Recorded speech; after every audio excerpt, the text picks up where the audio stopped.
258 আসনের সবগুলোতেই আমরা হাত পাখা নিয়েই আমরা কালকে শেষ দিন পর্যন্ত আমরা নির্বাচন করে যাব ইনশাআল্লাহ। আলহামদুলিল্লাহ। প্রিয় ভাই বন্ধুগণ, ত্রয়োদশ জাতীয় সংসদ নির্বাচনের আর মাত্র কয়েক ঘন্টা বাকি আছে।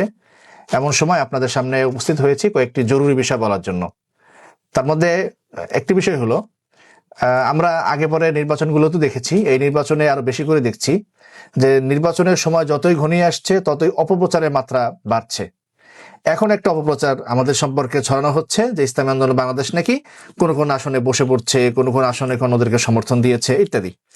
আমরা খুব পরিষ্কার করে বলতে চাই, আজকে আমাদের দলীয় মুখপাত্র এবং যুগ্ম মহাসচিব গাজী আতাউর রহমান ভাই স্পষ্ট করে বলেছেন যে ইসলামী আন্দোলন বাংলাদেশ শরিয়া এবং বাংলাদেশ প্রশ্নে, জাতির প্রশ্নে আমরা এককভাবে 258 আসনে নির্বাচন করার জন্য প্রস্তুতি নিয়েছি। 20 তারিখের পর থেকে আমরা অব্যাহত প্রচারণা চালিয়েছি। মানুষের থেকে আমরা যেই সাড়া পেয়েছি তাতে আমরা আশাবাদী এবং আপ্লুত। এখন এসে আমরা কাউকে সমর্থন দিব এর কোনো প্রশ্নই আসে না। সবাই প্রতি আহ্বান জানাচ্ছি যে কারো কথায় কোনো বিভ্রান্ত হবেন না। ইসলামী আন্দোলন বাংলাদেশ দেশ জাতি শরিয়ার প্রশ্নে 258 আসনে এককভাবে শেষ পর্যন্ত নির্বাচন করেই যাবে। আমরা শেষ পর্যন্ত নির্বাচনের মাঠে থাকব। আমাদের যুগ্ম মহাসচিব শেখ ফজলে বারী মাসুদ ভাই ঢাকা 11, তার সম্পর্কে বলা হচ্ছে তিনি নাকি শাপলা কলিকে সমর্থন দিয়েছেন।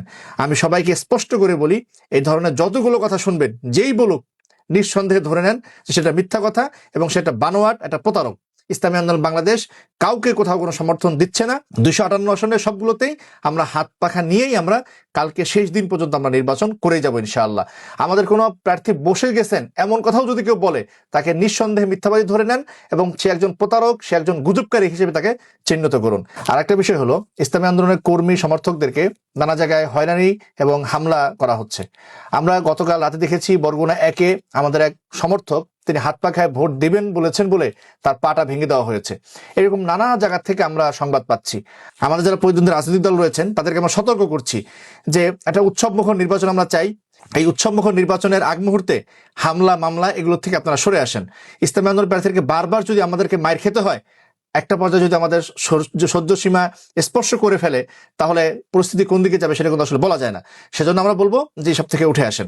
তৃতীয় যে বিষয়টা সেটা হলো যে ইসলামী আন্দোলন বাংলাদেশ নাকি টাকা দিয়ে ভোট কিনছে, এমন একটা গুজব ছড়ানো হচ্ছে।